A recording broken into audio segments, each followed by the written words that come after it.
Good morning, my News Media TV family. Thank you so much for tuning in this morning, and I'm wishing for everyone a wonderful and a productive day. And in the news this morning, curfew imposed in community following businessman's death. A curfew has been imposed in the Retreat community and the surrounding areas in St. Mary as police fear reprisals following the shooting death of popular businessman Samuel Frotty Dixon on March 24. Police sources told the news that intelligence gathered revealed the threats of retaliation for Dixon's killing, leading to increased tensions in the affected communities. Acting Superintendent for the parish, Anthony Wallace, said the curfew aims to reduce criminal activities in the area.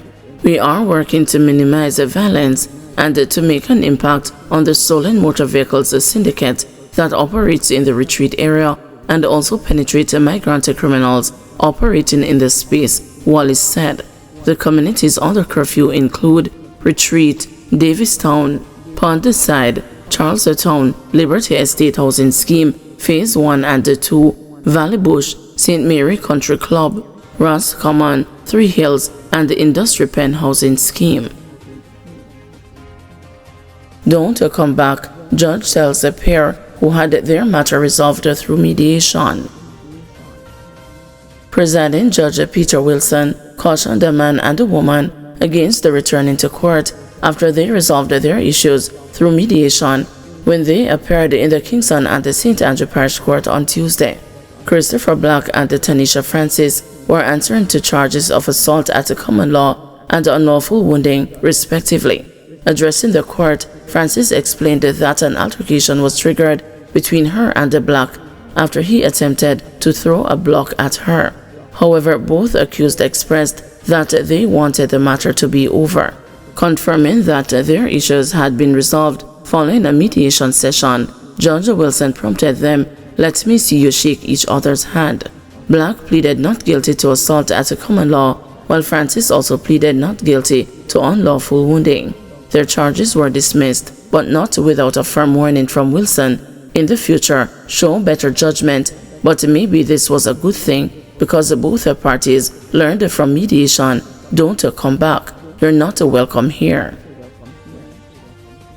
Man fined $2,000 for carrying ratchet knife. A man who was caught in possession of a ratchet knife was fined $2,000 on Tuesday after pleading guilty to carrying an offensive weapon in the Kingston and the St. Andrew Parish Court. Admitting to the offense, Lloyd Beckford told the presiding judge Peter Wilson that he had an explanation. When asked why he had the ratchet knife in his pocket, Beckford explained that he was just carrying it while driving home from work. However, the judge dismissed his explanation and imposed a fine of $2,000 or a 10-day prison sentence. Judge Wilson then asked Beckford what to learn from this, to which Beckford replied he would refrain from repeating the offense. Man fined $4,000 for birthday ganja. A man was ordered to pay a fine of $4,000 or face 30 days in prison when he appeared before the Kingston and the St. Andrew Parish Court on Tuesday for possession of 14.52 ounces of ganja, which he claimed was intended for his upcoming birthday celebration. Jerome Williams told the court he was guilty with explanation, to which presiding Judge Peter Wilson responded, "What were you doing with 14 ounces of ganja?" "My birthday was coming up," Williams explained. "When I keep birthday parties, I buy things that come in a glass bottles." The judge and Williams engaged in a back-and-forth dialogue, during which Judge Wilson suggested a fine of $14,000, equating to $1,000 per ounce. Williams, however, pleaded with the judge, stating he did not have that amount of money. He was eventually sentenced to pay $4,000 or serve 30 days in prison. Portmore men accused of shooting at cops freed due to inconsistencies in testimonies of police witnesses. 3 men accused of firing at cops during an incident in Portmore St. Catherine in 2023 have been acquitted after the gun court found serious inconsistencies in the testimonies of police witnesses at the trial. Among other things, the court found that the crime scene was tampered with. Nigel McClarty, Ryan Muir, also known as a Titty Man, Joam Dre Williams, also called the Boy Boy, all of Portmore addresses, were found not guilty of shooting with intent, using a firearm to commit a felony, unauthorized possession of ammunition, and the possession of a prohibited weapon. Reports are that on August 14, the men, including a now deceased individual called Scaly, were at the entrance of Portmore Villa on Dyke Road when two policemen tried to accost them. The men allegedly drew firearms, prompting a gunfight. The officers claimed that only one of them fired back and they discharged the 2 rounds. However, during the trial, which started on March 3 and ended last Friday, presiding Judge Justice Vaughn Smith found multiple serious inconsistencies in the police officers' testimonies, ultimately leading to the men's release. Among the significant inconsistencies highlighted during the trial was that the spent casing found at the scene did not match the firearm that the officer testified about. The judge also found that the crime scene had been tampered with, as the police service vehicle in which the officers were traveling was also photographed in a different location other than where the officer said it was left, and no explanation was given as to why the vehicle was moved after the area was cordoned off. The 2 police witnesses also had in their statement that after the shooting, the men ran into the Gulf community, but both later acknowledged during cross-examination that the men had run away from the community and that the error was a typo.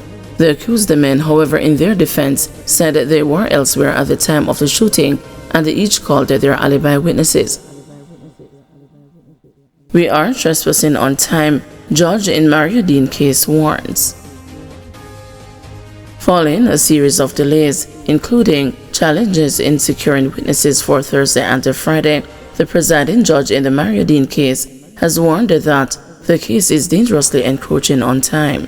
3 members of the constabulary are currently on trial in the Westmoreland Circuit Court for the incident in which Dean was beaten in 2014.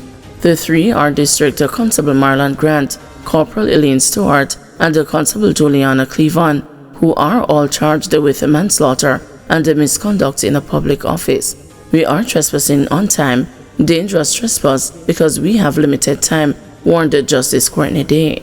In terms of time, we will have to ask the jury if we can start at 9.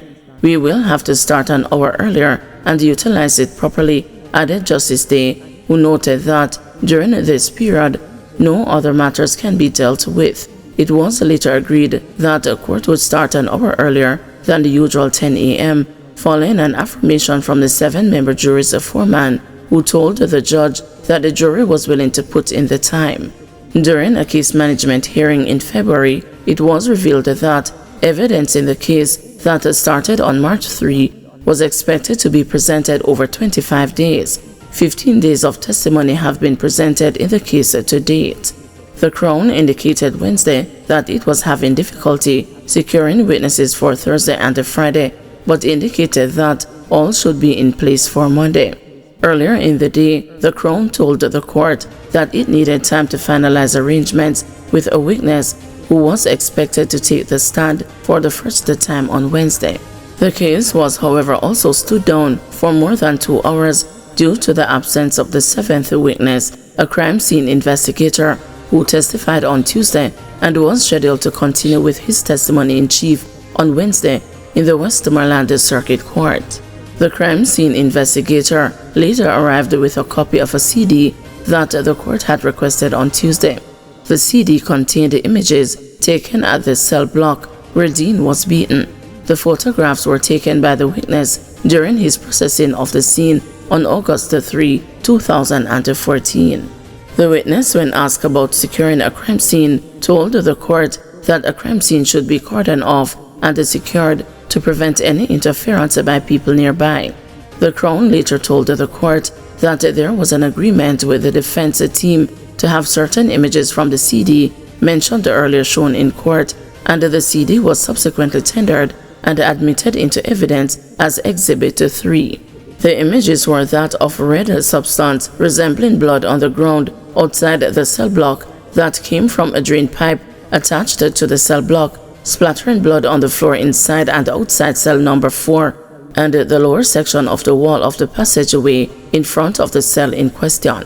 A cloudy white liquid was also seen in a concrete wash basin and on the floor inside the cell in question. Cell number 4 is the cell where the incident with Dean took place. Allegations in the case are that Dean was arrested for possession of a ganja spliff and placed in custody where he was brutally beaten on August 3, 2014. He sustained severe injuries to his brain, which left him in a coma. He died 3 days later at a Cornwall Regional Hospital in St. James. It is alleged that the 3 cops were on duty at the police station when Dean was beaten. It is further alleged that Corporal Stewart, who has an additional charge of perverting the course of justice, instructed that the cell in which the attack took place be cleaned before the arrival of investigators from the Independent Commission of Investigations. The case was adjourned until Monday, April 14 at 9 a.m. Guys, thanks for watching. Please join us this afternoon at 2 p.m. for another news update.